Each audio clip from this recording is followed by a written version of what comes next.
Bismillahirrahmanirrahim. Assalamualaikum warahmatullahi wabarakatuh. Alhamdulillahirabbil alamin. Allahumma shalli ala Muhammad wa ala ali Muhammad. Apa kabar teman-teman semuanya? Bertemu lagi dengan saya di channel Mahkota Hati. Seperti biasa sebelum materi, jangan lupa tuliskan doa terbaik Anda ya di kolom komentar. Dan saya juga selalu mendoakan buat Anda semuanya, kita semuanya ya, semoga kita selalu dalam bimbingan Allah Subhanahu wa taala.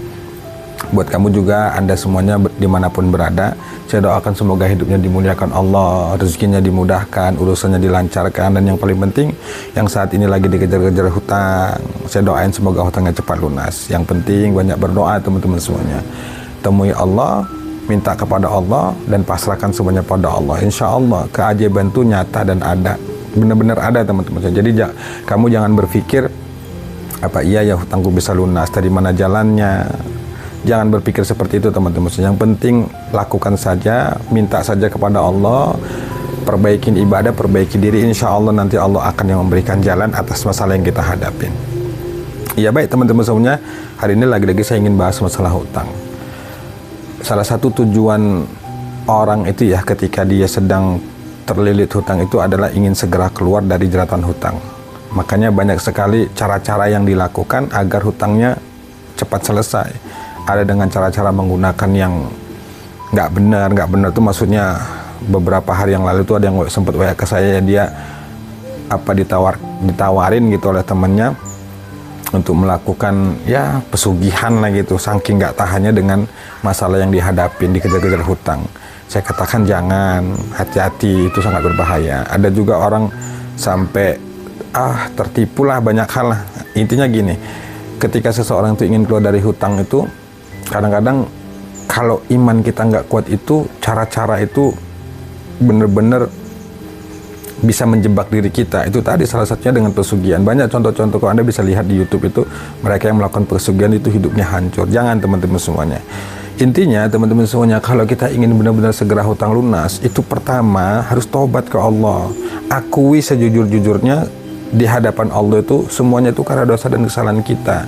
Justru kadang-kadang kita kebalik, kita lebih jujur kepada teman, kita curhat ke saudara atau ke siapapun yang kita percaya, kita jujur kepada dia, kita ceritakan semua masalah kita, kondisi kita lebih jujur kepada ya manusia lah, teman kita dan lain sebagainya, tapi kita nggak jujur kepada Allah. Ini salah kaprah teman-teman semuanya. Makanya saya katakan taubat, itu rumusnya, itu kuncinya. Taubat ke Allah dan jujurlah, akui segala kesalahan yang telah dilakukan. Karena real teman-teman semuanya, itu semua sebab karena dosa dan kesalahan kita, apapun alasannya. Banyak yang WA ke saya, Pak saya ditipu, uang saya dilarikan 150 juta, Pak saya ditipu sama teman, sama rekan bisnis, uang saya dilarikan 500 juta. Itu banyak yang WA ke saya tuh. Ya apapun alasannya, sebabnya, udahlah. Kalau Anda terus berpikir sebab begini, gara-gara dia, gara-gara ini dan segala itu nggak menyelesaikan masalah. Lebih bagus sudah Anda minta ampun kepada Allah, bertobat sama Allah. Ya silahkan berikhtiar apakah Anda lewat jalur hukum atau segala macam. Tapi yang paling penting itu adalah kita taubat ke Allah. Nggak ada cara lain. Harus dipahami ya bahwa dunia ini yang ngendaliin Allah. Kita nggak bisa punya kuasa sedikit pun teman-teman semuanya. Nggak ada kuasa kita. Nah kalau terkait amalan itu kan banyak. Dan saya sampaikan, Anda jangan terlalu pusing terkait masalah amalan ini. Jangan, amalan itu sangat banyak, bikin kita pusing. Melihat testimoni di YouTube, dia mengamalkan ini hutangnya lunas, dia mengamalkan ini hutangnya lunas, dapat rezeki dengan cara tak terduga dan lain sebagainya. Kalau Anda melihat itu semuanya benar-benar pusing Anda. Saya katakan ya, di video-video saya sebelumnya saya sudah jelaskan. Kalau terkait masalah amalan, silakan Anda pilih amalan itu, kemudian Anda amalkan. Saya pernah kasih saran ya, amalannya nggak usah terlalu ribet-ribet teman-teman semuanya. Anda cukup banyak istighfar, kemudian banyak bersolawat, kemudian banyak berzikir Asmaul Husna, itu banyak kan, ya Hayyu ya Qayyum, ya Fattah ya Razak, ya Latif. Sudah kan Anda pilih. Banyak guru-guru kita mengajarkan cara-caranya bagaimana. Yang terpenting dari itu semua adalah ketika Anda berikhtiar lewat jalur langit, dalam hal ini amalan, itu istiqomah. Nggak ada cara lain teman-teman semuanya. Nggak ada cara lain. Amalkan zikir itu, kemudian perbaiki juga ibadahnya, kemudian perbaiki juga sholatnya, hidupkan sholat malamnya, tahajudnya, benar-benar bertobat sama Allah.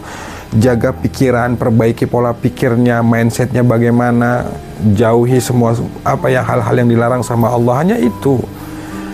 Jangan pernah berpikir tuh begini ya, apa bisa ya hanya dengan istighfar, hanya dengan sholawat hutangku lunas, masalahku selesai. Jangan berpikir begitu.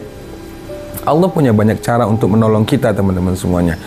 Berbagai cara itu bisa Allah hadirkan.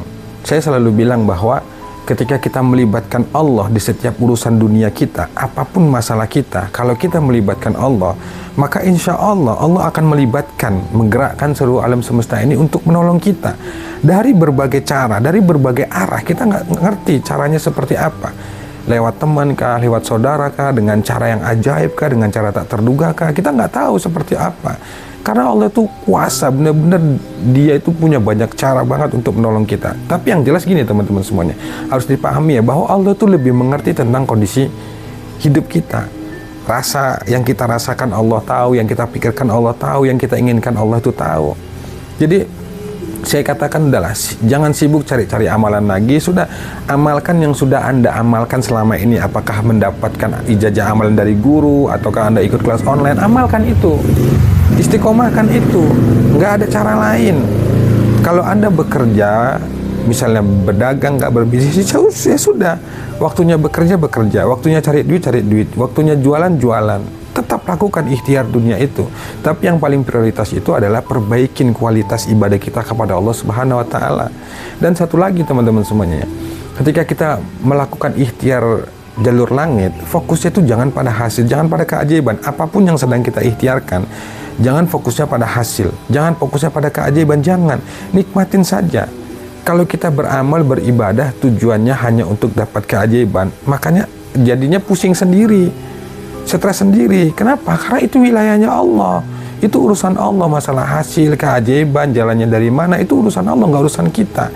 Nggak bakal kita mampu. Kenapa ini saya katakan? Karena saya pernah alamin itu. Saya dulu di awal-awal riyadhah itu ya begitu berpikirnya, ngamalin sholawat sampai ribuan kali, tahajud, istighfar gitu ya. Tujuan saya itu supaya dapat keajaiban, hasilnya cepat. Ya memang benar. Salah satu yang kita harapkan ketika kita melakukan ikhtiar langit itu adalah supaya ditolong sama Allah berupa keajaiban, berupa hasil. Tapi yang paling penting itu adalah fokus Anda jangan selalu ke sana. Yakini saja, ini yang paling penting teman-teman semuanya. Ingat kalimat saya. Yang paling penting itu adalah yakini saja bahwa Allah itu benar-benar bisa menolong kita. Bahwa Allah itu punya banyak cara untuk membantu kita, memberikan solusi terhadap masalah yang kita lakukan. Tinggal tergantung kita, yakin nggak kita dengan kuasa Allah? Percaya nggak kita? Mau nggak kita nurut sama Allah? Mau nggak kita supaya ditolong sama Allah? Itu aja kuncinya. Ya, kita kembali ke amalannya. Kalau untuk amalan saya katakan cukup sederhana. Perbanyak istighfar teman-teman semuanya. Paling sedikit itu 100 kali deh Anda amalkan. Makin banyak makin bagus. 1000 kali bagus. Kemudian banyak bersolawat. Saya nggak perlu terangkan lagi tentang kedahsyatan solawat ini. Anda bisa lihat deh, kalau saya jelasin panjang ya. Anda bisa lihat di YouTube, dengarkan itu para guru-guru kita, Habib gitu ya. Mereka mengajak untuk banyak membaca solawat. Itu manfaatnya sangat luar biasa teman-teman semuanya. Kemudian di amal-amal yang lain, apakah baca surah Al-Waqiah, Yasin, dan lain sebagainya. Yang terpenting dari itu semua itu adalah istiqomah. Jangan Anda mengamalkan 1 hari, 2 hari, Anda belum merasakan perubahan, terus Anda sibuk ganti amalan, cari amalan yang lain. Bukan itu. Istiqomahlah. Hasil itu akan kita rasakan ketika kita benar-benar mendawamkan itu, mengistiqomahkan. Makanya targetnya jangan pada hasil, jangan pada keajaiban. Targetnya adalah bagaimana Anda bisa mengistiqomahkan amalan yang sudah diamalkan. Memang istiqomah ini sangat berat. Saya katakan berat banget teman-teman semuanya. Apalagi terkait keimanan seseorang itu ya, itu pasti naik turun. Nggak ada yang selalu naik. Ada saatnya itu down, futur lagi gitu ya, malas gitu. Nah itu manusiawi. Biasa, karena memang iman seseorang itu naik turun. Tapi disitulah kita dituntut untuk berjuang sungguh-sungguh. Makanya dalam ajaran kita itu Islam itu kita dianjurkan untuk sering dengar kajian, belajar ilmu-ilmu agama supaya membangkitkan keimanan kita, semangat lagi dan lain sebagainya. Itu teman-teman semuanya. Jadi kalau Anda berharap ingin cepat, itu yang buat Anda makin sulit. Makin sulit teman-teman semuanya. Karena dunia ini yang atur bukan kita. Tidak bisa semuanya itu harus sesuai dengan keinginan kita. Ada saja hal-hal yang membuat kita itu jadi malas, membuat kita itu jadi bisa putus asa. Tapi di sana peran keyakinan, peran tauhid, peran keimanan kita pada Allah itulah sangat-sangat dibutuhkan. Kalau kita sudah memahami bahwa semua dunia ini yang terjadi karena izin Allah, maka hidup kita tuh akan tenang. Kita tidak akan disibukkan dengan nanti gimana. Ketika terjadi sesuatu hal yang tidak kita inginkan, kita terus menyadarin, oh ya semuanya karena izin Allah, takdir Allah. Ya sudah, apapun itu pasti kebaikan. Berbaik sangka sama Allah. Dan kembali lagi, kalau kita tidak minta ke Allah, mau minta kemana lagi? Kalau kita tidak berdoanya pada Allah, mau berdoa kemana lagi? Sementara dunia ini tuh Allah yang atur, Allah yang memiliki, Allah yang menggenggam segalanya. Masa depan kita, hidup kita bagaimana, mati kita bagaimana, termasuk bagaimana nanti hutang kita lunas, kemudian bagaimana nanti solusinya akan dihadirkan Allah. Kita nggak tahu, itu semua dalam genggaman Allah. Yang terpenting itu adalah kita terus berikhtiar, bersungguh-sungguh, berdoa, meminta kepada Allah. Apapun hasil akhirnya, itu semuanya kita serahkan pada Allah Subhanahu wa Ta'ala. Yang jelas, apapun yang ditakdirkan sama Allah kepada diri kita, itu adalah kebaikan. Itu kebaikan.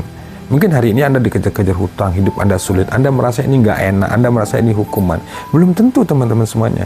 Bisa jadi dengan cara itulah Allah ingin memberikan pengajaran, didikan kepada kita supaya kita benar-benar serius kembali kepadanya, bertobat padanya. Kan pada akhirnya dunia ini akan kita tinggalkan, kita akan kembali kepada Allah Subhanahu wa Ta'ala. Yang kita bawa di hadapan Allah itu bukan harta, bukan segalanya, tapi cuma satu, apa? Amal ibadah kita. Makanya di dunia ini tuh kita diperintahkan untuk banyak-banyak beramal, beribadah sebagai bekal kita pulang untuk menghadap Allah Subhanahu wa Ta'ala. Jadi itu teman-teman semuanya. Jangan nyerah. Jangan nyerah dan jangan takut. Teruslah datang ke Allah, teruslah ketuk pintu rahmat Allah, teruslah berdoa pada Allah. Insya Allah di satu waktu, di waktu yang tepat, Allah akan mengabulkan apa yang selama ini menjadi hajat dan impian kita semuanya. Itu teman-teman semuanya. Wallahu a'lam bishawab. Assalamualaikum warahmatullahi wabarakatuh.